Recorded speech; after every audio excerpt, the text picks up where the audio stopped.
कधीच नाही चुकणार तुमचे फेवरेट टीव्ही शोज झी5 सोबत, तेही एकदम फ्री।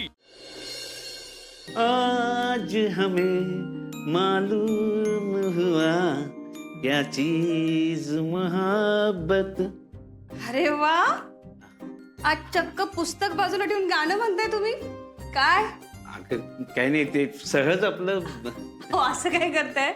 मी काय तुम्हाला गाणं म्हणू नका म्हणले का कधी? म्हणा की बिंदास। नाही रुपाली, अगं जाणून बुजून गाणं म्हणणं वेगळं आणि एखाद्या गोष्टीचा आनंद म्हणून आतून आपसुक गाणं येणं वेगळं। एवढा कसला आनंद झालाय तुम्हाला? कशाचा नाही झाला विचार। अपर्णा परत आली आहे, आपलं घर पहिल्यासारखं झालंय परत, आणि सगळ्यात महत्वाचं म्हणजे, खूप महत्वाचं, माझी बायको आनंदी आहे। काय हो तुमचं? तुम्हाला ना कधी काही सुचता? आनंदी नाहीयेस का तू? असं कुठं म्हणलं मी? मला पण खूप आनंद झालाय। आपलं घर एवढ्या मोठ्या संकटातून आत्ता कुठं बाहेर पडले, आणि त्यात मी इतकं चुकीचं वागले ना, ते आत्ता कुठं कळतंय मला। रुपाली, किती विचार करते सगळं। अमोलचं तुझ्यावर किती प्रेम आहे ना हे माहिती आहे मला, आणि तू जे वागलीस ते अमोलच्या प्रेमासाठी जरी वागलेली असली, ते बरोबर नसलं तरी त्याचा त्रास करून आता काय उपयोग आहे का? हो, पण मी अपर्णाशी पण खूप चुकीचं वागले हो। भले माझ्या मनात तिच्याविषयी राग होता, पण ती माझ्या धाकट्या बहिणीसारखी आहे, हे मात्र मी विसरायला नको होतं। त्याची जाणीव आहे ना तुला? आहेच, म्हणून तर आता मी परत असं कधीच नाही वागणार। बस एवढं कळलं तरी खूप झालं। एक विचारू तुम्हाला? हं? तुम्ही माझा कधीच रागराग का करत नाही हो? रागराग करतो, घरात राहायचंय मला। काय? अगं म्हणजे मला तुझा राग येत नाही काय बाबा, एकच बायको आहे आणि त्यात पण राग धरला तर मग तुम्ही ना आता जास्त बोलायला लागला हं? तुम्ही मस्करी करताय का माझी? सॉरी सहज बोललो मी, पण खरं सांगू का रुपाली, तुझा रागच येत नाही मला।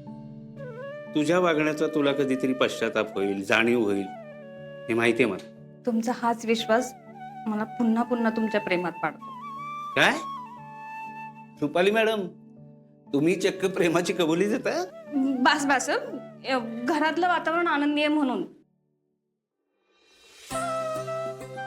पण खरंच देव करो आणि तुम्ही कायम असंच आनंदी राहा।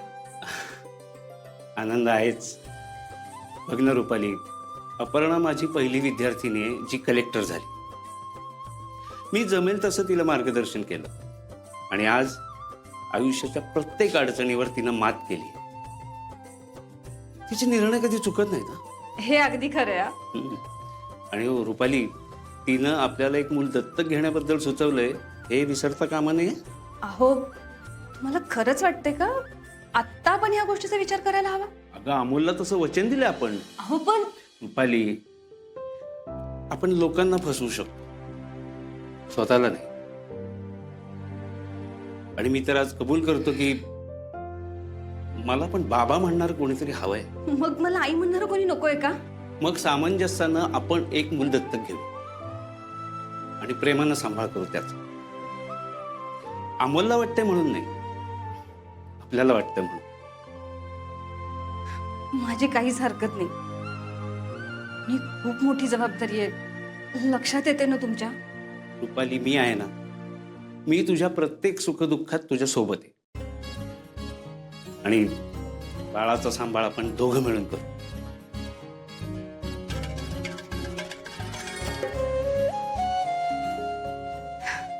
ठीक आहे, मी तयार आहे। वा, म्हणजे या ठिकाणी या घरात बाळ गोपाळ येणार तर लाजतीस काय? काय हो,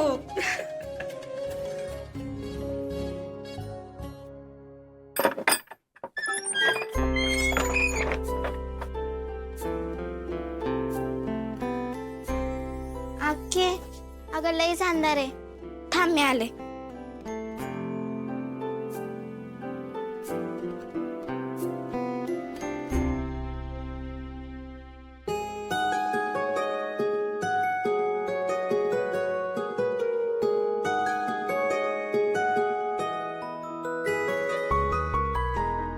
मी आप्पीला शोधणार आहे, पण तोपर्यंत अमोल समोर म्हणजे माझ्या मुलासमोर आणि माझ्या फॅमिली समोर तू आप्पी म्हणून यावं अशी माझी इच्छा आहे.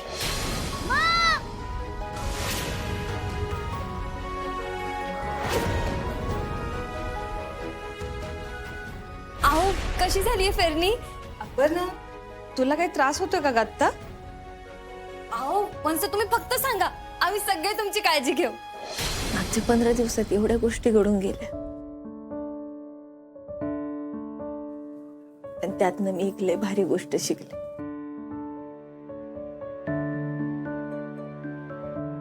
आपलं घर किती मोठं आहे यात आपलं सुख नसतंच.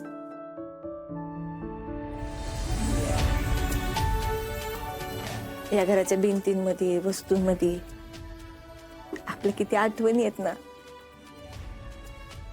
ह्यात खरं सुख असतं.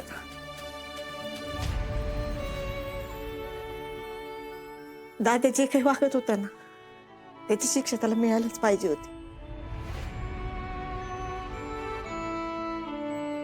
कारण जगातली दौलत तुमचं पोट भरू शकते, पण स्वार्थाची गाठोडी नाही, हे करणं लय गरजेचं होतं.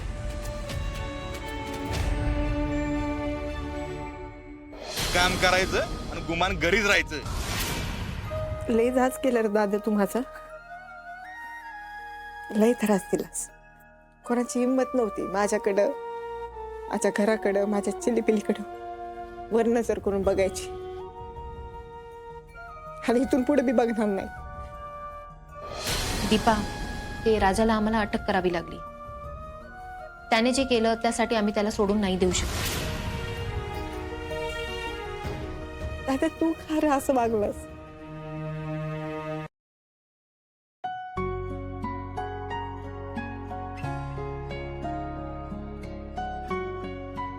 अख्खे अगं काय झालं तुला रडायला? अगं कुठे काय, घरात धूळ झाले ना, धूळ गेली वाटतं डोळ्यात. अख्खे आता पुढे काय करायचं? मी आहे ना, टेन्शन कशाला घेताय? अख्खे अगं भीती वाटते मला. चिलीपिलींनो, या 15 दिवसात आहे ना, मी एक लय भारी गोष्ट शिकली. सांगू? किती अडचणी आल्या ना, तरी रडायचं नाही, लढायचं. काय? या